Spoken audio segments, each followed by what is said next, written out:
आदाब, नमस्ते। आप सभी का हमारा चैनल न्यूज़ बीट्स में स्वागत है। मैं भूमिका मुखर्जी आज आप सबके लिए तालिबान के जन्म के पीछे की कहानी लेके आई हूँ। डीएनए एनालिसिस कैसे हुआ तालिबान का जन्म? समझिए अफगानिस्तान की पूरी एबीसी।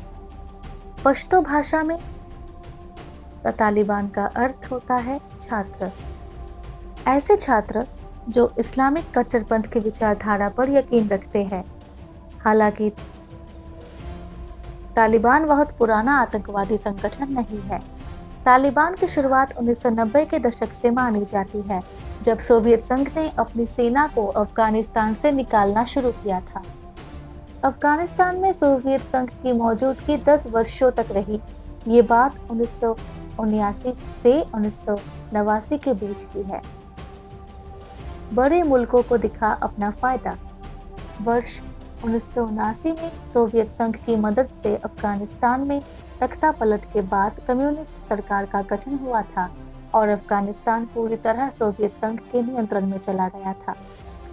ये वही समय है जब अफगानिस्तान में सोवियत संघ के खिलाफ मुजाहिदीन गुट और नेता मजबूत हुए।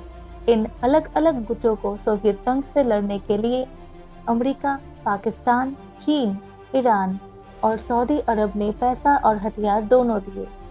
यानी अमेरिका उस समय अपने फायदे के लिए इस तरह के संगठनों का साथ था, जिससे पता चलता है कि सत्ता के नशे में चूर इन बड़े बड़े देशों के लिए इंसान की जान की कोई कीमत नहीं है। कैसे पड़ी तालिबान की नींव? बड़ी बात यह है कि सऊदी अरब ही वो देश है जिसने तालिबान की नींव रखने में उसकी मदद की। 1990 के दशक में जब अफगानिस्तान में पश्तून आंदोलन चरम पर था, तब सऊदी अरब की तरफ से इसे भरपूर समर्थन मिला। लोगों को इस्लामिक मदरसों में भेजना और सुन्नी इस्लाम की कट्टर भावनाओं मान्यताओं का प्रचार करना ही इस आंदोलन का मकसद था। इन मदरसों में लोगों की पढ़ाई का खर्च सऊदी अरब उठाता था और ऐसा माना जाता है कि उत्तरी पाकिस्तान के मदरसों से तालिबान का विचार निकला। इसके बाद अफगानिस्तान में इसका विस्तार हुआ, यानी तालिबान की जन्मभूमि पाकिस्तान है। इसी पश्तून आंदोलन ने तालिबान को मुजाहिदीन गुटों से अलग पहचान दिलाई। तालिबान ने अफगानिस्तान और पाकिस्तान के कुछ हिस्सों में शांति, सुरक्षा और शरिया कानून की स्थापना का वादा किया और सत्ता के लिए एक नया संघर्ष शुरू हो गया। वर्ष 1996 आते आते तालिबान ने काबुल पर कब्जा कर लिया। यानी काबुल पर तालिबान का ये पहला कब्जा नहीं है, इससे पहले भी वो नियंत्रण की लड़ाई लड़ चुका है। बस फर्क इतना है कि तब अमेरिका उसके साथ था और अब अमेरिका अफगानिस्तान से अपनी सेना को बुलाकर तालिबान की अनौपचारिक रूप से मदद कर रहा है।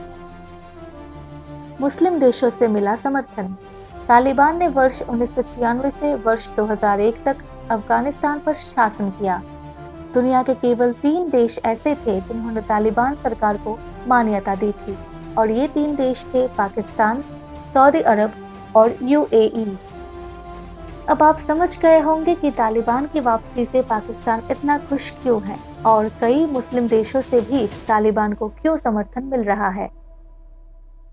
11 सितंबर 2001 को जब आतंकवादी संगठन अल-कायदा ने अमेरिका के वर्ल्ड ट्रेड सेंटर पर हमला किया, तब अल-कायदा और ओसामा बिन लादेन अफगानिस्तान की जमीन से ही ऑपरेट करता था। यही वजह है कि जिस तालिबान को अमेरिका पैसा और हथियार दोनों देता था, उसके खिलाफ उसने युद्ध छेड़ दिया और ये संघर्ष 20 वर्षों तक चला। लेकिन इतिहास ने एक बार फिर खुद को दोहराया और सोवियत संघ की तरह अमेरिका को भी बिना कुछ हासिल किए अफगानिस्तान से अपनी सेना को वापस बुलाना पड़ा। सोचिए, ये बड़े बड़े देश कैसे अपने हितों के लिए ऐसे देशों का क्रूरता की आग में झोंक देते हैं और जैसे ही इन्हें लगता है कि अब इनका मकसद पूरा हो गया है और इनके लिए यहाँ कुछ नहीं बचा, तो ये वापस इसी तरह लौट जाते हैं, पीठ दिखाकर निकल जाते हैं। भारत पर पड़ेगा ऐसा असर। अगर आप हैदराबाद, बेंगलुरु, केरल, मुंबई या देश के किसी और शहर या गांव में रहते हैं और आप ऐसा सोच रहे हैं कि अफगानिस्तान के इस संकट से आपका कोई मतलब नहीं है, तो आज आपको अपनी ये जानकारी भी सुधार लेनी चाहिए। आज आपको इसलिए चिंतित होना चाहिए क्योंकि अब तालिबान के आतंकवादी कश्मीर से सिर्फ लगभग 400 किलोमीटर दूर है। इसे ऐसे समझिए कि दिल्ली से शिमला के बीच जितनी दूरी है, तालिबान उतनी ही दूर कश्मीर से है। पाकिस्तान के पेशावर और अफगानिस्तान की राजधानी काबुल को जोड़ने वाली सड़क पर सीमा के पास जो अफगानिस्तान की तोरखम बॉर्डर पोस्ट है, वहां से कश्मीर में लाइन ऑफ कंट्रोल की दूरी लगभग 400 किलोमीटर है। ये भारत के लिए अच्छी बात नहीं है क्योंकि इससे अब कश्मीर में तालिबान प्रायोजित आतंकवाद का प्रभाव दिख सकता है। 1990 के दशक में जब अफगानिस्तान पर तालिबान का कब्जा था, उस समय जिहाद और इस्लाम के नाम पर तालिबान ने पाकिस्तान और वहां के आतंकवादी संगठनों की खूब मदद की थी और कई हमलों में अपने आतंकवादियों को भी कश्मीर में भेजा था। तालिबान की वापसी से अफगानिस्तान हिंदू विरोधी और भारत विरोधी ताकतों का फिर से एपिसेंटर बन जाएगा। आज से 20 साल पहले जब अफगानिस्तान में तालिबान की सरकार थी, तब वहां से भारत के खिलाफ कई साजिश रची गई।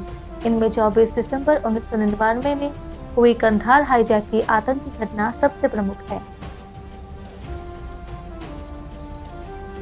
कंधार हाईजैक में तालिबान का हाथ।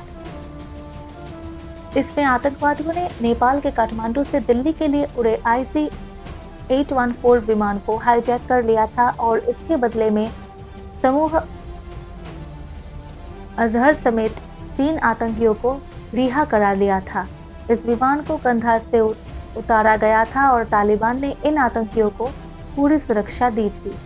वर्ष 2001 में तालिबान ने बामियान में बुद्ध की प्राचीन और सबसे बड़ी प्रतिमा को भी तोड़ दिया था। यानी अफगानिस्तान में तालिबान का शासन फिर से आने के बाद यही तस्वीरें दोबारा देखने को मिल सकती है। इसलिए आज आप सबको इससे चिंतित होने की जरूरत है।